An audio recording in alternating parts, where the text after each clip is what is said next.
Come on, guys. It's football time. Let's go, Philippe. Come on, Thais. Let's go. Let's do this.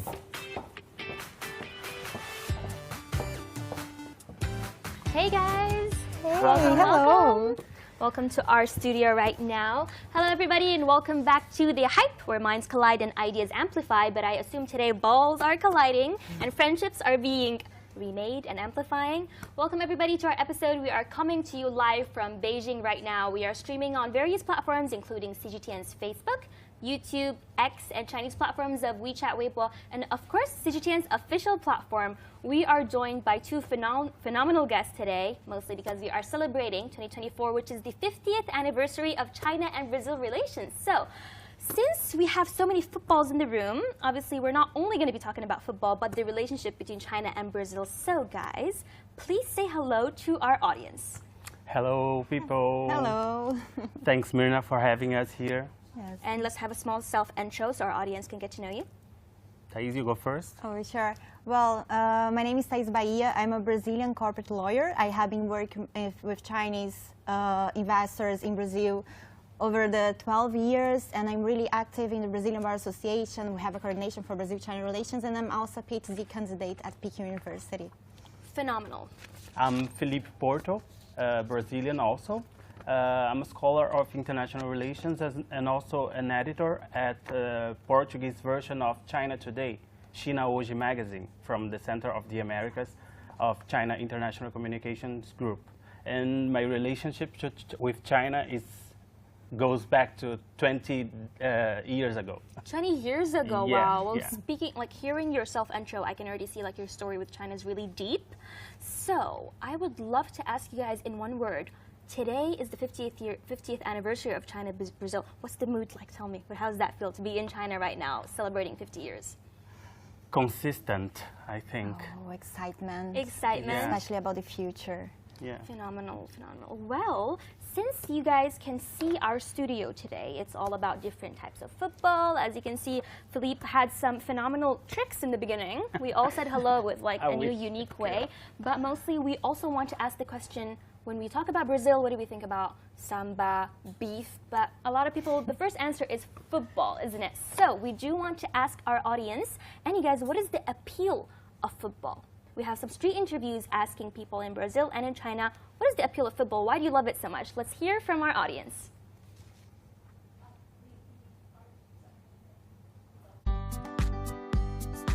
O que é a essência do futebol para o brasileiro? É a alma. Brasileiro e futebol é a mesma coisa praticamente. A gente desde cedo vislumbra ser um jogador de futebol, ascender socialmente, economicamente. E fora que aos domingos, dentro das famílias, o assunto principal é o futebol. Né? Traz alegria, às vezes traz tristezas, mas sempre de bom humor, sempre leve. Essa é a essência do futebol.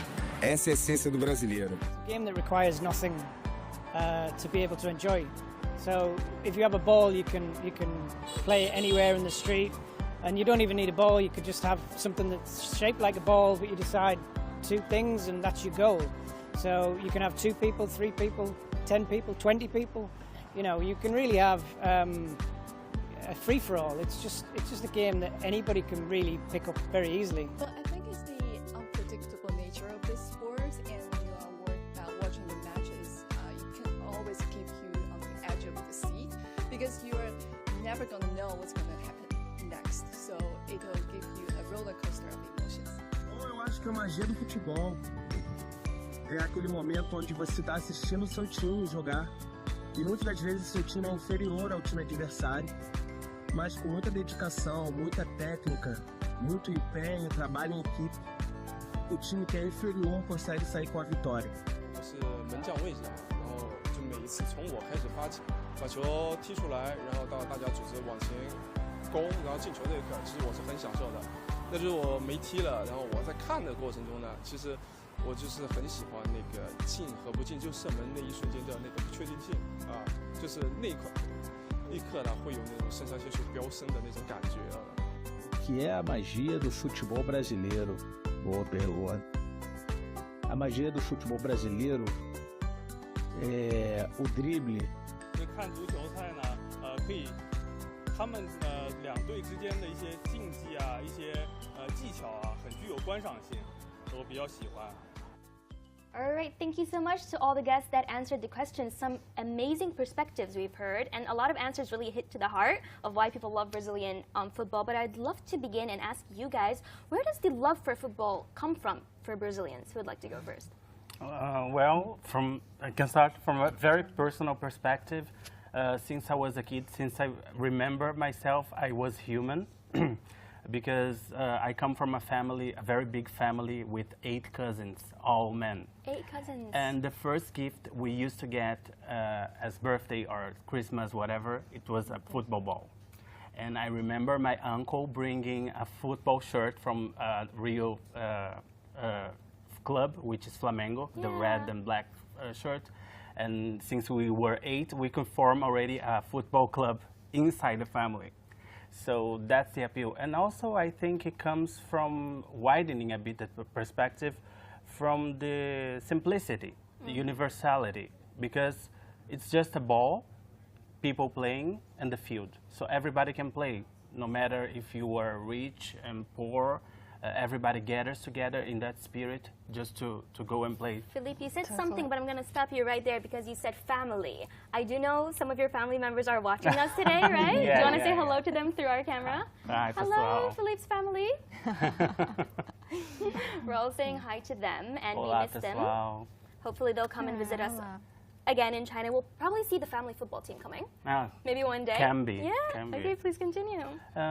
It's also about this inclusion aspect, don't you think, Thais? Totally. I think because there's a song in Brazil that a line goes like, "Who never dreamt about being a football player?" Really? So I think no matter which social class you're included, people dream about that, about playing, about having money with that, and I don't know, building a career on that. Totally.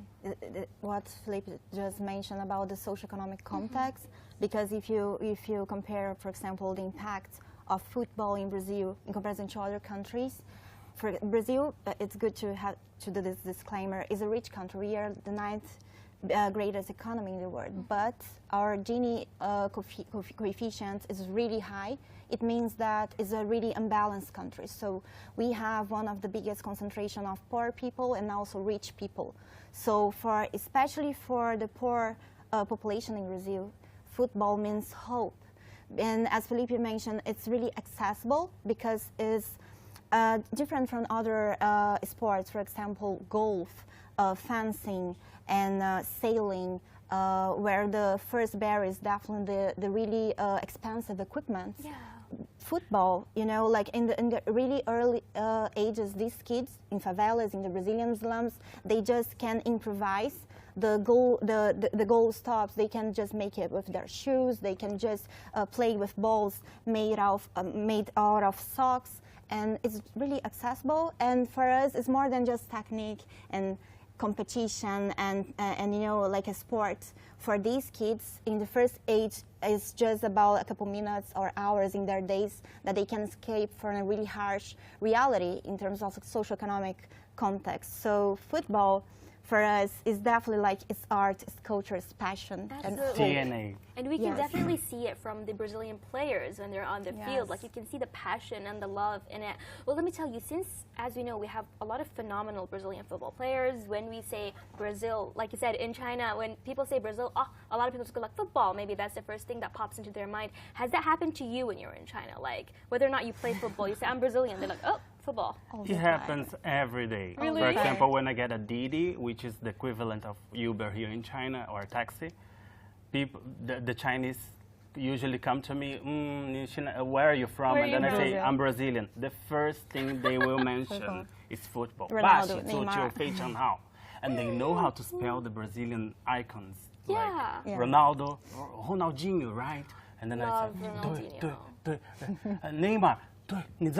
How do you know? And and besides, there's one side that brings the stereotype about Brazil, because Brazil is not only football, but at the same time, I think Brazil is so distant geographically from China. We have this door, which is football, for them to get to know us. let's just enjoy that. Yeah. So Absolutely. that's one of the most important reasons we are here today talking about football. And also, what a happy thing to be known for. Like, Exactly. when, Yeah. when you think of your like football, you're like, oh, I It's a love good like all the thing. generations of football players back in like generations to come. Like we talked earlier, and I was like, I love this player. You said back in my generation, Ronaldinho was also Yeah. like, you guys are a fan. Amazing. How do you think the world perceives Brazilians football? Like we all know Brazil is like the home of so many good football players. How do you think globally the world sees Brazil in terms It's of really football? positive because it's not only technique. What our players do during the match is just art. They are definitely having fun. They are definitely like showing different movements. It's different. It's not only about like shooting to the goal. It's more than that. It's having fun, and it's about like team spirits, and I don't know. It's just special for us. We cannot talk about football just like through words. It's like you're mentioning your impressions about football. For me, my family is an exception in Brazil. They are not all of them are like football lovers, but the environment in Brazil is so big that Yeah. I became like a passionate for football because of my friends, because of my coworkers. If You your family end don't up love the other. involved in football for some reason. And my first time I got in like any stadium because I loved since I was really young. I used to play football and watch on TV. But when I went to the stadium, I finally like get it. It's emotion. We saw on TV people crying and people You're screaming. Vasco, right? I totally I am Vasco. Flamengo, which are Two two different local, teams. two different teams. Rivalry like the is big. most biggest rivals. Oh my like, god! yeah. You know we had that also in Jordan. Like, I felt so connected when you said because little boys in the Arab world as well, they play football in the backyard, in the street, and like you see when older men or younger men, they also see the kids playing. They're like, oh, I want to come and join you. Like it's such a a family sport, and also like you said, because it's not hard to get into. A lot of people would love, I'm sure, to start polo or like to do fencing, Exactly, but like yes. football is accessible to everything. And you also play football. I saw the skills of you catching the ball. When did that start?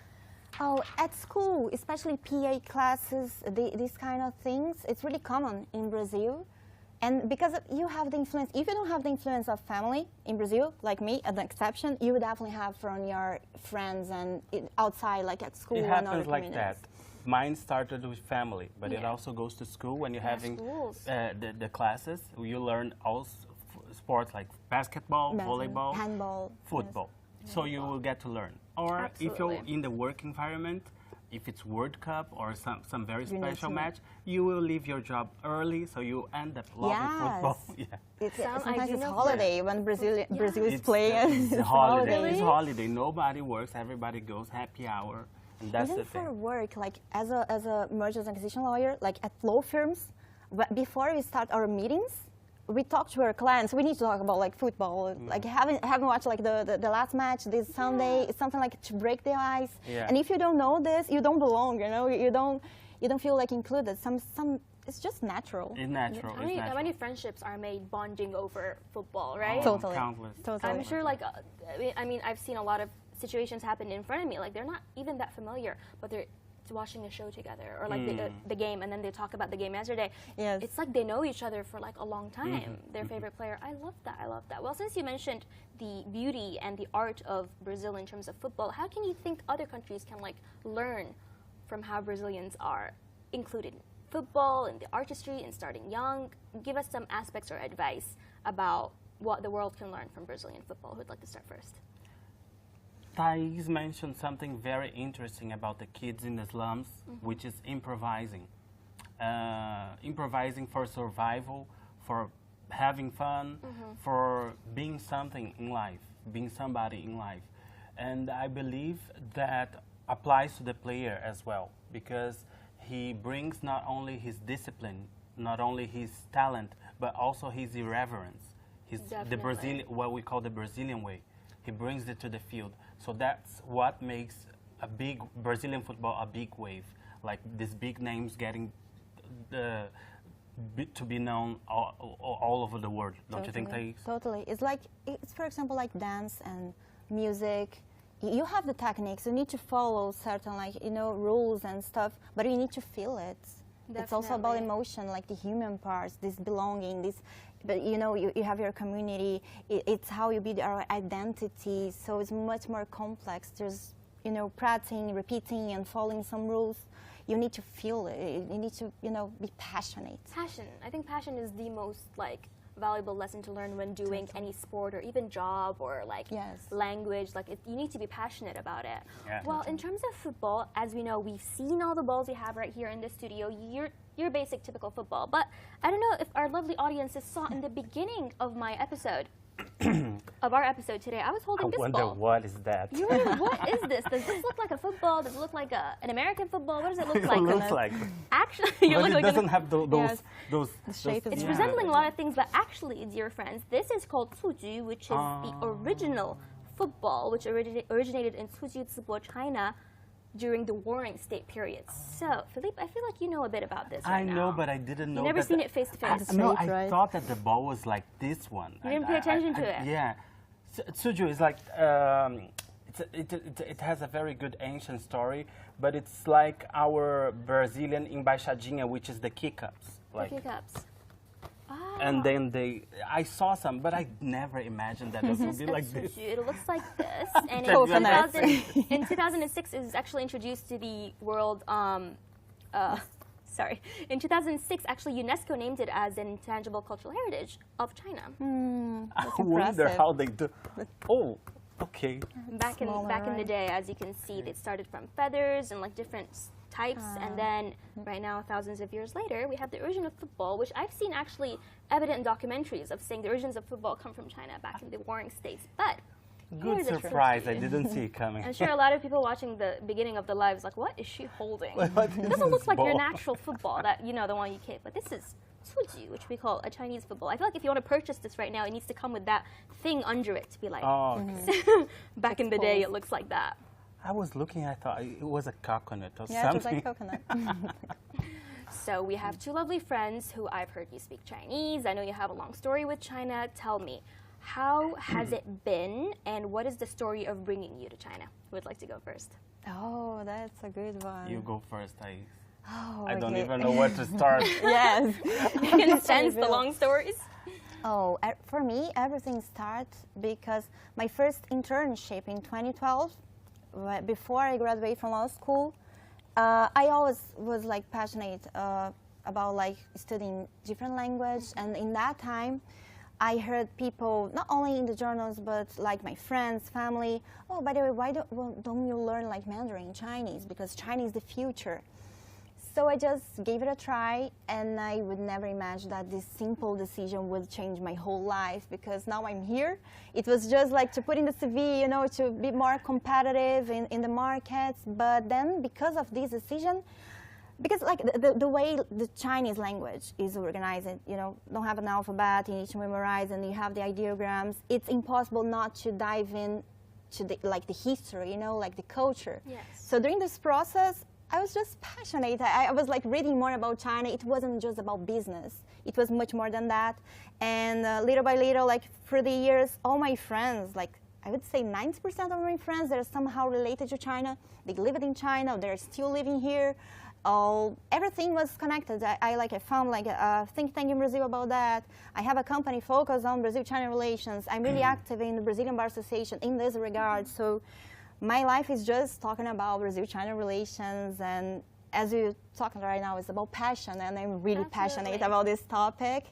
I think it's that. And finally, I started my PhD at Peking University, a place that I love. And it was in 2020. Unfortunately, the pandemic, I need to wait a little, so I moved last year, 1.5 years here.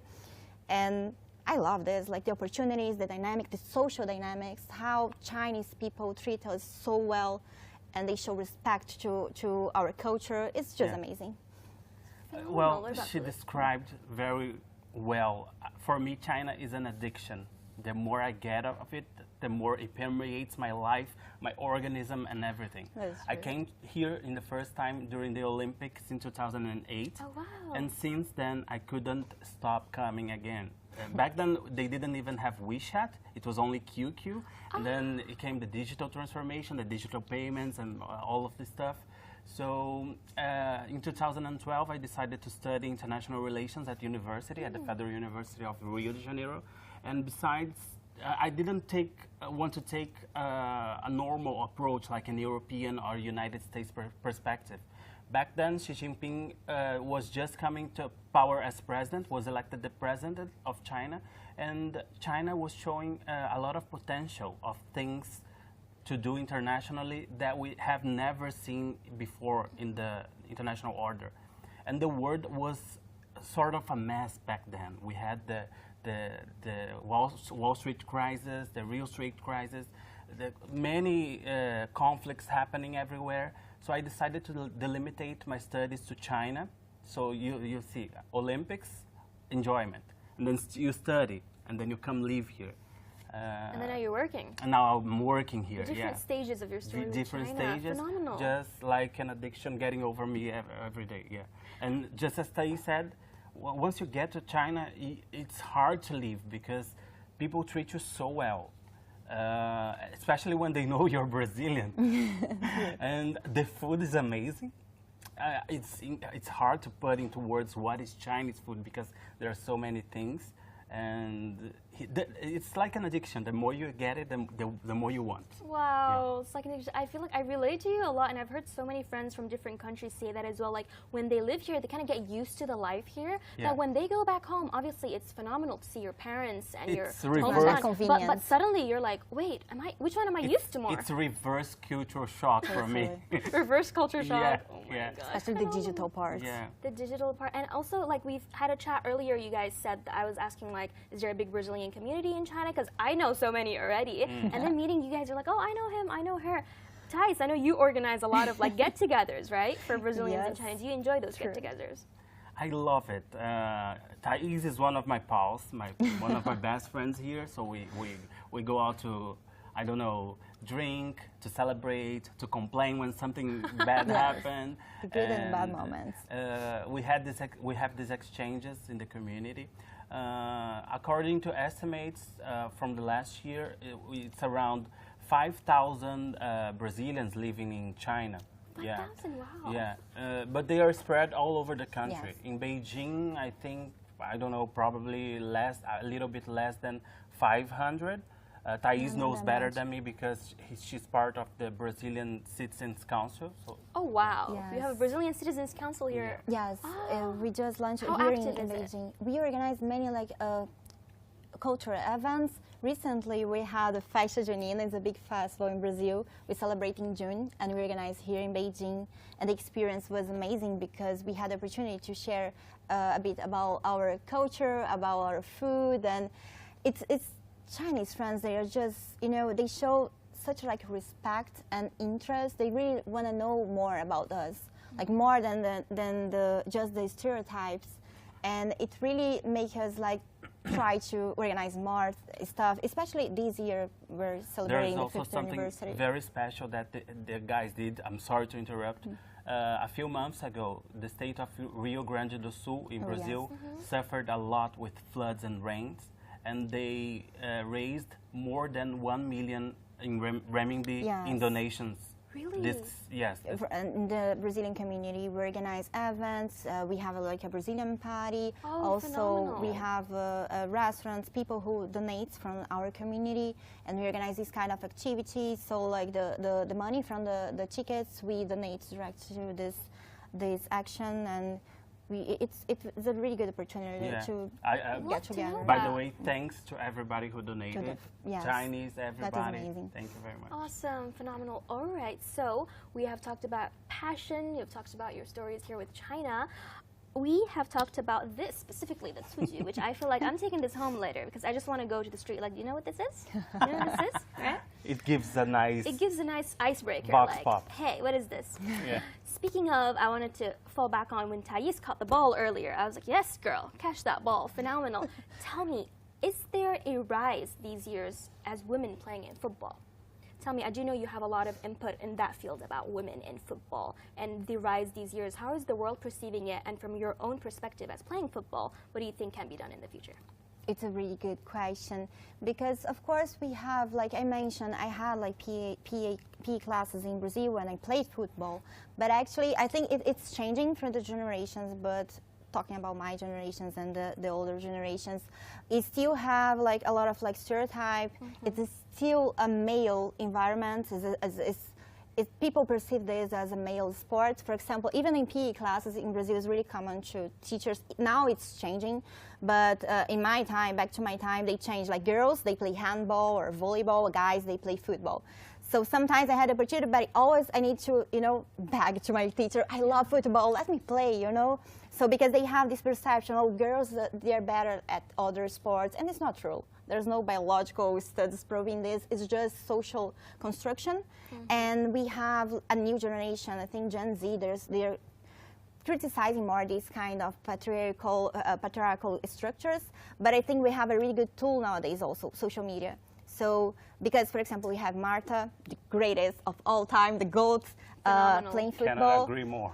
But we don't have like a media covering female championships as they cover the male championships. So through social media, we have more access to these role models. It's really important, like representativeness for the young generations. So through social media, they can watch this and they can just know they exist. So I think things are definitely changing, and I can see a better future. We're starting, like, just the debates existing is just a good start. And I think not about players, but also about experts commenting, narrators. It's a whole field that the women can penetrate, right? Sometimes me as a man, I get to notice this, but only because of the women's that want to join the thing. If it wasn't for them, I wouldn't notice. So thanks to them, I'm more attentive to the representativity that it needs to have. Absolutely, absolutely. And as you've mentioned, Marta, like I said, the GOAT of all time. Icon, right? And even when you like search her up on the internet, you just write Marta. Yes. I love it when someone is so like well in their field, they just need like the one name and everyone already knows who that is, right? Well, phenomenal. We actually have a guest joining us online from Kultne TV who's going to be sharing his perspective as well, and asking him, I'm going to ask exactly the question we asked earlier. How important is it for female athletes like Marta in promoting the sport for female rising in the football world? Can you please hear the answer? Ter ícones do futebol feminino como Marta é fundamental para a promoção do esporte entre meninas, especialmente no Brasil, onde o futebol é uma paixão nacional. Marta não é apenas uma jogadora excepcional, mas também uma referência da superação, da dedicação e do empoderamento.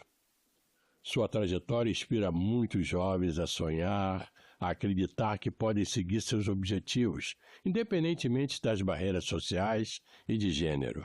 A presença de figuras como Marta, eleita 6 vezes a melhor futebolista do mundo, ajuda a desmitificar a ideia de que o futebol é um esporte apenas para meninos. Marta representa a luta pela igualdade no esporte e tem um papel crucial na visibilidade do futebol feminino, mostrando que as mulheres também podem brilhar em campos e palcos que costumam ser dominados por homens. Isso ajuda a criar um ambiente mais inclusivo e motivador para as meninas que desejam praticar esportes.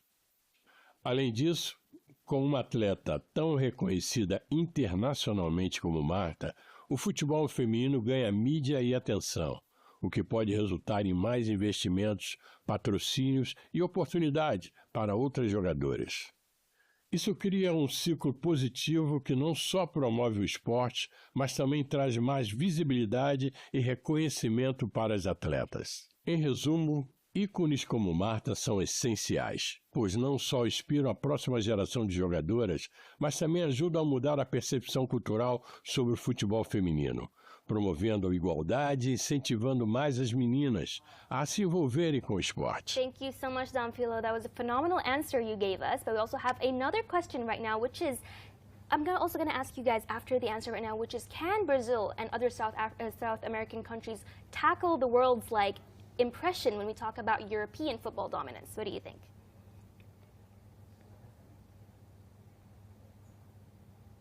O Brasil e outros países sul-americanos possuem um potencial imenso para desafiar o domínio comercial do futebol europeu no futuro. A rica tradição futebolística, a paixão pelo esporte, a produção contínua de talentos excepcionais são fatores que podem contribuir para uma maior competitividade no cenário global. Entretanto, ainda existem desafios significativos como questões financeiras, infraestrutura deficiente e o êxodo de talentos para o futebol europeu. Para que o Brasil e outros países da América do Sul possam realmente desafiar o domínio europeu, será crucial que essas nações invistam no desenvolvimento do esporte local e criem condições que incentivem jogadores a permanecer em suas ligas. Para o brasileiro médio, seguir o clube de futebol local é uma questão de identidade e pertencimento. Os clubes funcionam como pontos de união entre as pessoas, muitas vezes transcendendo fronteiras geográficas e sociais. Torcer por um time é uma prática que envolve emoção, tradição e, em muitos casos, se torna parte da vida cotidiana. As rivalidades entre clubes, especialmente em grandes centros urbanos como São Paulo, Rio de Janeiro e Belo Horizonte, intensificam essa paixão e geram um forte senso de comunidade entre os torcedores. Em relação à prática do futebol entre os alunos, o esporte é amplamente promovido nas escolas e comunidades. Muitas escolas brasileiras oferecem aulas de educação física que incluem o futebol como uma das suas principais atividades. Além disso, existem campeonatos escolares, ligas juvenis e projetos sociais que incentivam a prática do esporte, proporcionando oportunidades para jovens que se desenvolvem como atletas. O futebol é visto como uma via de inclusão social e desenvolvimento pessoal, sendo uma maneira de promover valores como trabalho em equipe, disciplina e respeito. Thank you so much, Dom Philo. What a phenomenal answer you gave us. But I'd also love to ask our guests right now, what do you guys think for the future of South America and Brazil, perhaps, in changing the world's idea of that European football is the dominance? I think it's very hard, don't you think, Thais? It's a really complex question, and I think, in my opinion, especially from my legal background, I would say that the key is regulation, especially from the Brazilian context. For example, we have been observing, we definitely produce some of the best football players in the world, but we have been observing them going to Europe, to play in Europe, even in the US, Saudi Arabia and other places, because there they are paid better. And what is happening in Brazil, recently we start like changing this. In the pandemic, we approved a really good law we call Lei do Clube Empresa. Is a law who is a start to the improvement of regulation in Brazil, because in terms of tax and stuff, we simplify the clubs in Brazil. They are not allowed to, for example, trade their shares in the stock market as we see in the US. And there are some other possibilities in terms of foreign investments. We have a lot of limitations in Brazil, and it's the opposite. What is happening in Europe and the US, that's how they make a lot of money. And when you have been discussing this law in Brazil, we show some studies that they show if you follow the same paths in terms of regulation of the US and Europe, we could increase our GDP in Brazil in something around 0.1 and 0.2%. It can be, it's small? No, we're talking about something between 2 billion or $4.3 billion. Wow. So if you improve our regulation, and of course, when you talk about law, they reflect their reflection of people's mindset, but we also can shape a mindset for the law. So we are seeing some, we have been observing some starts in Brazil. It's still not enough, but there's another really good example. We have Lionel Messi, the Argentina guy. He's one of the best. He's playing Inter Miami in the US. And how they pay this salary, because he's, of course, one of the most expensive football players in the world. The other clubs, not only Inter Miami, the other clubs, they contribute to his salary because they know it brings visibility. So when you have media covering your matches, if you're not playing together, it brings more visibility and, of course, money, sponsorship. So it's also about mindset. You cannot imagine this in Brazil. You can imagine Flamengo paying like half of the part of the salary of someone from bicycle. And it's regulation and mindset. And the thing is that like that song that I mentioned from Brazilian band Skank, who never dreamt of being a football player. People want to be a football player because they want to be a star in their local clubs. Not only about the money, it's about supporting something that they grew up with. For example, being a Vasco or Flamengo player. But in the end, money speaks loudly, because especially in an underdeveloped country like Brazil. So what happens to these players that they go to other countries happens in another fields, as science, as scholars, and many other under-evaluated professions. So that's I think the most critical problem, the socio-economical problem in football in the current moment, that also spillovers into other sectors of Brazilian society, and that also defines what Brazil is like. Absolutely. Another aspect, not very positive, but also very present. Yeah. Absolutely. Like you said, it's very important to support your local club as well. So I'd love to also ask Don Philo, what do you think is the importance of supporting your local club in Brazil, and also for how much you talked about integrating football in the local schools? Can we hear from Don Philo? Como profissional da área do esporte, eu tive o maior privilégio em ser presidente do maior palco do esporte, do futebol mundial, o Maracanã. Lá eu fui seu presidente, estive junto com uma gama de profissionais e jogadores e tive a oportunidade também de trabalhar com profissionais mundiais, reconhecido mundialmente como Pelé. Fui seu assessor quando ele foi ministro dos esportes aqui no Brasil e trabalhei também com outro ícone, Jairzinho, furacão da Copa, no qual desenvolveu um intercâmbio entre Brasil e China, trazendo jogadores, jovens jogadores, para fazer a clínica de futebol aqui no Rio de Janeiro, e também jogadores nossos, brasileiros, que foram jogar nos primeiros movimentos de futebol na China. Eu estou falando isso nos anos 90. Portanto, o futebol está em minha vida. Thank you so much for joining us and giving us some phenomenal answers. We love that we can have guests here in Beijing, but also guests letting us know all the ideas from back in Brazil as well. I think that's very cool. Well, thank you to our audience who've been tuning in. We have some comments, so let's discuss them together. Let's see, we have a comment right now that says, the football competition will bring friendships of the world nations together. What are your thoughts on that? I think football is a global phenomenon because of that. Like the World Cup, it might have many problems. People might point many problems like corruption and I don't know what else. But the thing is that you see countries in the field and supporting their teams together in the same space. Countries that are in war or countries that are fighting for something. Let's stop at a war. Do you remember that? Once to play football. Can you imagine that? I mean, the power of something. So I think that's a global phenomenon. And as I said in the beginning, it's the door of dialogue for much more things. Don't you think that? Totally. And it's a language everyone understands. Yeah. You always hear, like, we have, I mean, even here in China and people from other countries, when they talk about their favorite team, their favorite club, their favorite player, it's not always necessarily from your own country. Yeah, you can support someone from, I mean, I grew up loving Ronaldinho. I don't even think like, first thought when you're 5 or 6, I don't think you care where he's from. Like, as you grow up, you think, oh, he's from Brazil and stuff. But when you're younger, you're just like, oh, I love that player. Which I think a lot of people have that impression too. Like, I love the sport, I love the player, I will keep supporting you because I just love the sport. Totally, no matter nationality or politics or anything involved in that. It's beyond like cultural and geographical barriers. All right. Oh, lovely. We have another comment that says, sports in general provide entertainment, economic growth, and encourage physical fitness. More growth and establishment of an organized league is beneficial. Oh, that's a really good comment.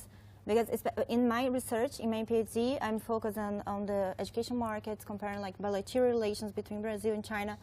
And I think we observe like why China is thriving that much in the past years.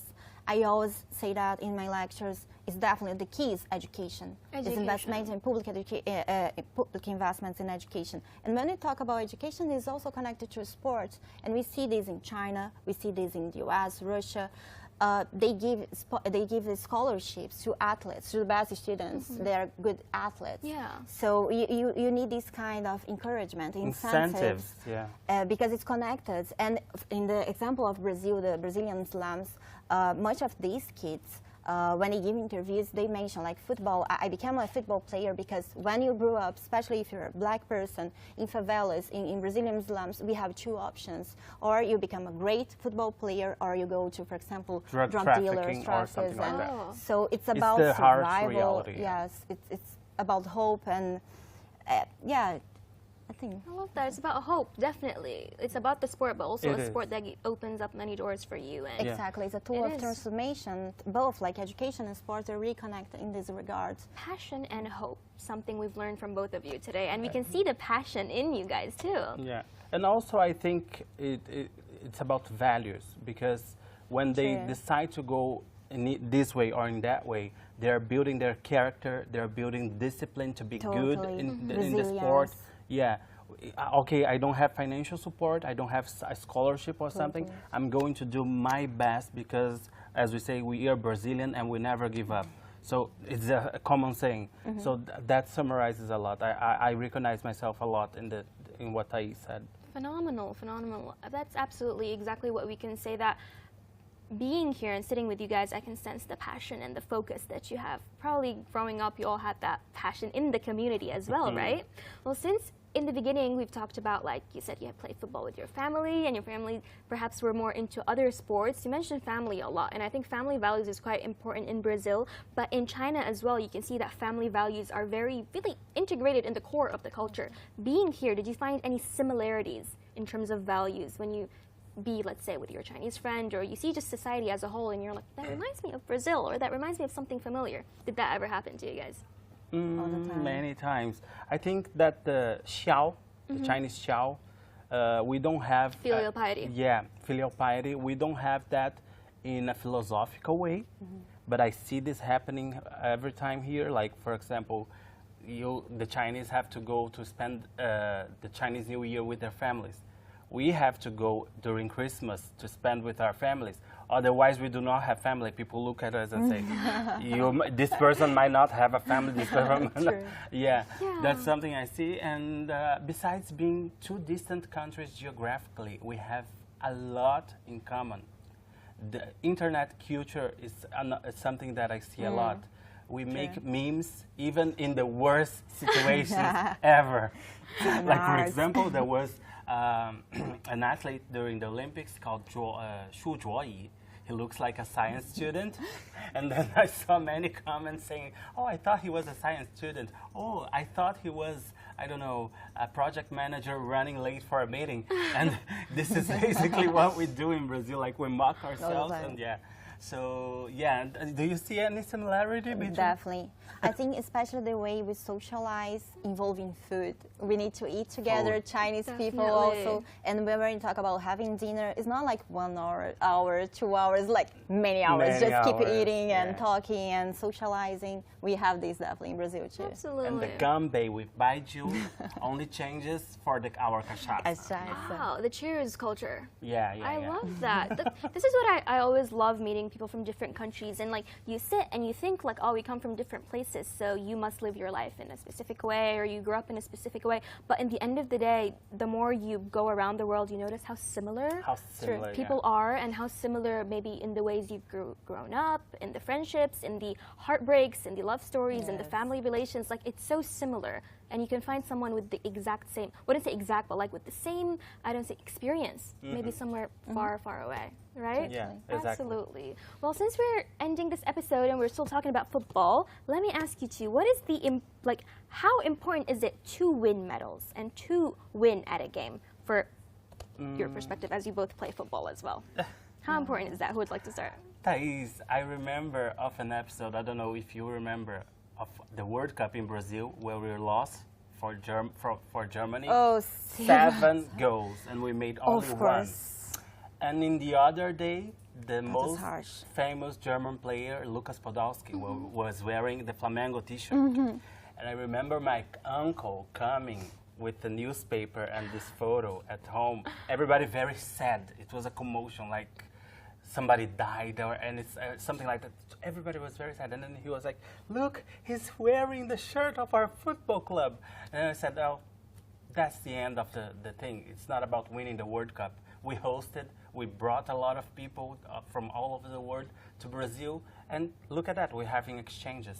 So That's you remember that? Totally, and it also reminds now in the Olympic Games, in Paris Olympic Games, I saw some videos of like foreigners living in Brazil and how they're impressive, how we deal with like winning or not, because we are there, we are just like rooting for Brazilians, and even if you're like the last place, they're like 17 out of like, I don't know how many, we are just rooting because we see like another person that, and we know it's not only about the first place, because we come from Latin American country, we know our struggles, and we know pretty well how difficult it is to be there. Yeah. Just competing, you know, it's not about winning, it's about like all the struggles before that day. Is the lack of sponsorship, is the lack of opportunities.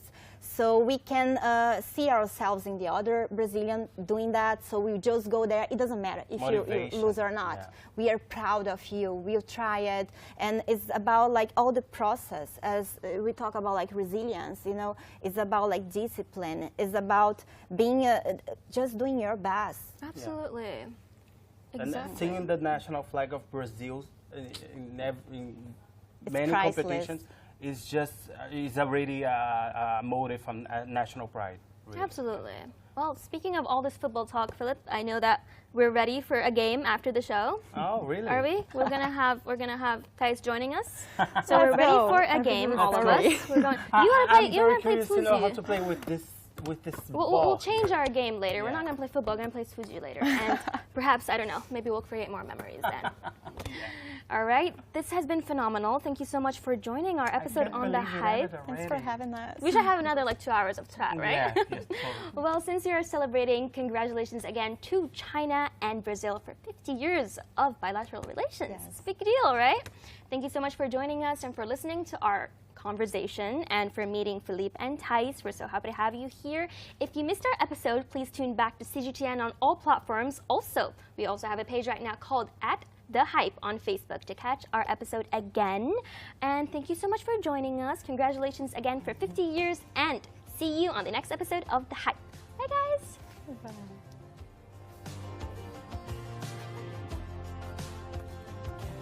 Bye.